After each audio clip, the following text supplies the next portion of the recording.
Saya lanjut, tadi sempat terputus, untungnya dia saya periksa, tetapi nggak apa-apa lah, tadi saya udah panjang lebar, namun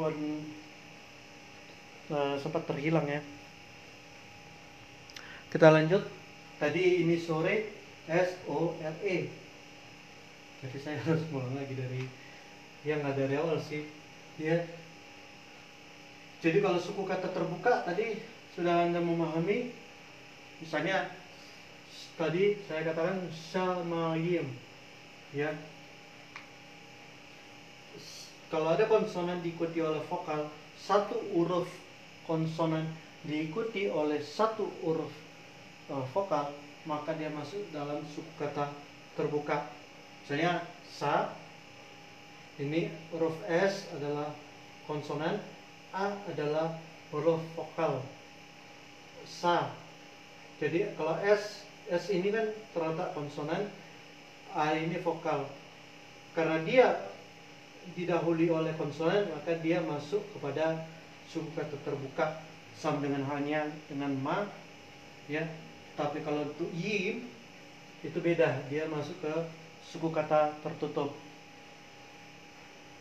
Jadi ingat aja kalau misalnya ada suku kata tertutup itu dia diapit, huruf vokalnya satu dan dia diapit oleh dua huruf konsonan. Tetapi ada nanti pengecualian di ada juga, bukan pengecualian, ada juga berikutnya nanti ya, bukan pengecualian, maaf. Kemudian kita masuk kepada suku kata terbuka pada bagian berikutnya. Tadi sampai tunggu dah ya. Suku kata tertutup ya, suku kata tertutup yang terbuka sudah, yang tertutup seperti contoh misalnya Yesurun ya, bahasa Ibrani adalah Yesurun, Yesurun. Y ini suku kata terbuka karena yod konsonan didahului huruf konsonan. Su, S-nya adalah konsonan didahului huruf konsonan. Jadi Y dan Su ini termasuk suku kata terbuka. Tetapi kalau untuk run, karena huruf vokalnya U diapit oleh R dan N, maka dia masuk kepada suku kata tertutup. Oke, masuk kita kepada berikutnya adalah suku kata terbuka berikutnya adalah yaitu kombinasi antara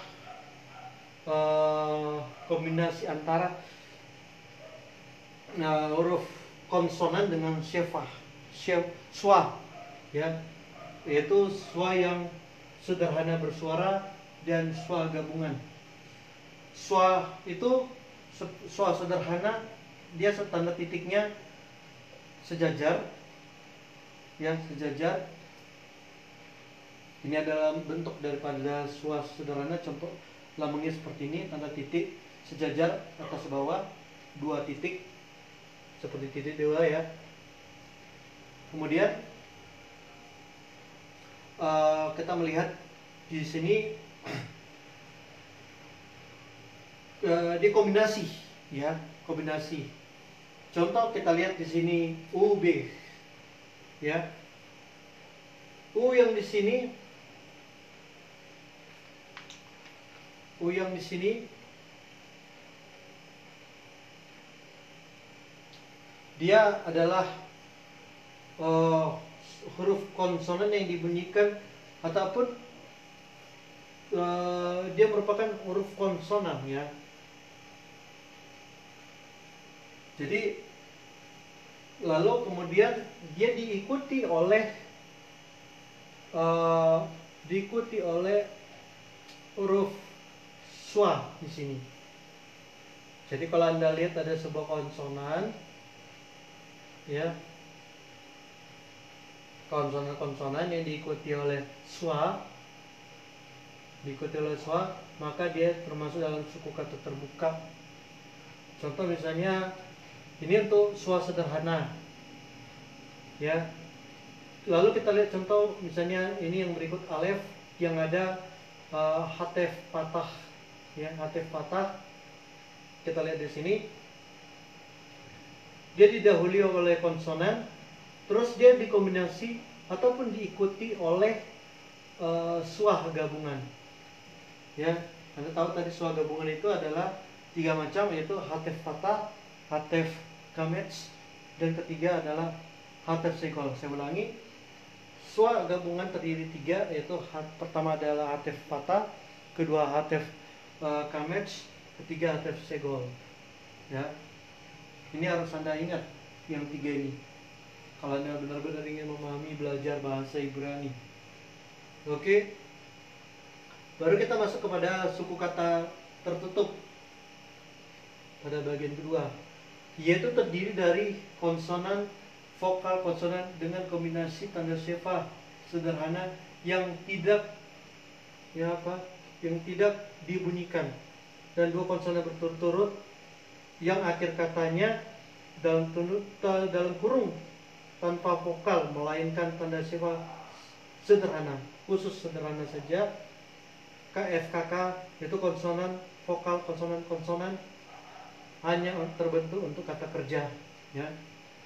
Tapi kalau kita lihat contohnya di sini, ini bukan kata kerja Mesir, melainkan sini kata benda.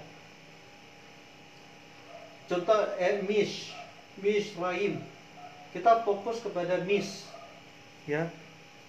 Kita vokal kepada mis. Anda lihat di sini huruf M, ya. Kemudian huruf sade, ya. Dia dibunyikan sade, sta.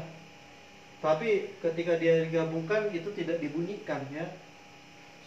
Jadinya mitch, bukan mutes, tapi mitch, ya.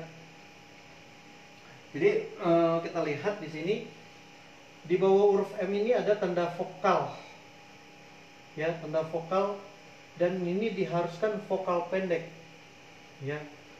Syaratnya kalau dia suku kata tertutup, ya, untuk syaratnya suku kata tertutup, konteks di sini, ya, dia di bawah konsonan itu, konsonan ada 2, ya. Masing-masing konsonan ini kan konsonan ada dua, ya. Masing-masing konsonan ini di bawahnya itu yang huruf terdepan dia diikuti adalah vokal pendek. Vokal pendek yaitu patah, yaitu huruf A pendek, segol huruf E, hirek huruf I, ya. Kemudian kames hatuf, ya. Jadi kalau di sini vokal pendek, kemudian ada tanda shefa sederhana di sini, maka itu masuk dalam suku kata tertutup, ya. Pokoknya kalau Anda lihat ada tanda titik di sini hirek, kemudian di sampingnya itu ada tanda titik 2, mau konsonannya di atas seperti apapun, kalau misalnya di bawah Anda menemukan ada entah hirek atau huruf patah atau pokoknya dia vokal pendek, intinya harus vokal pendek, ya. Kemudian dia diikuti konsonan ini, konsonan yang di bawahnya vokal pendek diikuti oleh konsonan yang di bawahnya adalah schwa, tapi harus schwa sederhana, ya. Schwa sederhana, khusus schwa sederhana, ya. Jadi schwa gabungan dia tidak dilibatkan di sini, ya, hanya schwa sederhana, sehingga kata daripada mis itu merupakan MIS ini, 3 huruf ini masuk dalam suku kata tertutup. Oke. Kemudian kedua, akal. Ya. Di sini ada alef dan tanda kamets. Ya. Ini tidak merupakan bagian daripada suku kata tertutup. Mengapa? Karena konsonannya ada didahului oleh konsonan, yaitu alef, baru ada vokalnya yaitu kamets. Makanya dia tidak masuk ke dalam suku kata tertutup, tapi suku kata terbuka. Nah, khusus untuk kalt, di sini Anda melihat di bawah huruf lamet dengan huruf tet, itu ada tanda schwa berurutan. Huruf pertama di bawah konsonan pertama, yang di sini ada tanda titik 2. Kemudian di sampingnya, di samping kiri kita ada konsonan tanda titik 2.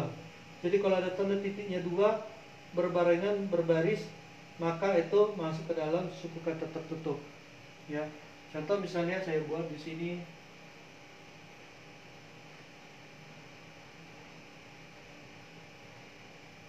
Nah, ini disebut dengan suku kata tertutup. Ya, suku kata tertutup. Tidak dibunyikan. Halt, halt, halt, halt, halt. Tidak dibunyikan. Ya, ini masuk kepada suku kata tertutup. Oke.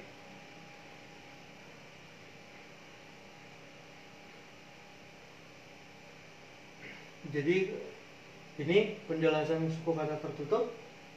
Kemudian kita masuk kepada masih di bagian kedua, ya. Di sini ditambahkan suku kata tertutup dapat teridentifikasi pada kata yang sebelumnya terdapat dages forte. Dages forte ini ibaratnya misalnya D satu huruf tapi didabelkan, misalnya G, H. Ini kalau dalam Ibrani disebut dages forte, ya, paham? Jadi suku kata tertutup dan juga terverifikasi pada kata yang dalamnya terdapat dages forte, karena dalam konsonan, ya, dalam konsonan, khusus konsonan, mau itu bet, alef atau apapun, terdapat dages forte. Contoh adalah midbet, ya. Di sini bagian pertama ini midbet. B-nya ada double, ya. Jadi kalau Anda melihat misalnya ada tanda seperti ini, ya, maka itu masuk ke dalam suku kata tertutup, ya. Misalnya contoh ini, misalnya seperti ini, contoh, ya, maka ini R-nya double, dages forte, ya, dan itu masuk ke dalam suku kata tertutup. Saya rasa ini sudah cukup. Kesimpulannya adalah kembali kepada mempelajari ini tadi, kame spata sereyot segol hirekyot holemwau kamet hatuf surek kibuts srefa kamet he, ya. Shefa seperti ini, shefa sederhana ataupun kita bisa sebut dengan shefa sederhana, ya. Jadi ini saja tanda-tanda ataupun ciri daripada suku kata terbuka dan suku kata tertutup, di mana suku kata terbuka terbagi atas 2 macam, sedangkan suku kata tertutup terdiri atas 3 macam, ya. Jadi ini saja yang dapat saya sampaikan. Semoga ini bisa untuk pembelajaran kita. Mungkin nanti di sesi berikutnya, nanti bila ada waktu, kita akan coba untuk latihan-latihan dalam kita menguji, ya, materi-materi sebelumnya. Dengan ini saja Anda menjadikan basic, Anda akan mudah untuk membaca Alkitab bahasa Ibrani, membaca Torah, ya. Jadi sekian yang dapat saya sampaikan. Saya David L. Tobing. Jangan lupa nanti Anda like dan subscribe. Selain nanti ini disiarkan secara langsung di Facebook, nantinya ini akan saya upload, saya sebarkan sebarluaskan melalui akun channel saya. Ikuti terus channel saya, Davian Tutor Channel. Like dan subscribe sekali lagi. agar saya termotivasi dalam memberikan pelajaran-pelajaran seputar bahasa Ibrani. Terima kasih. Shalom.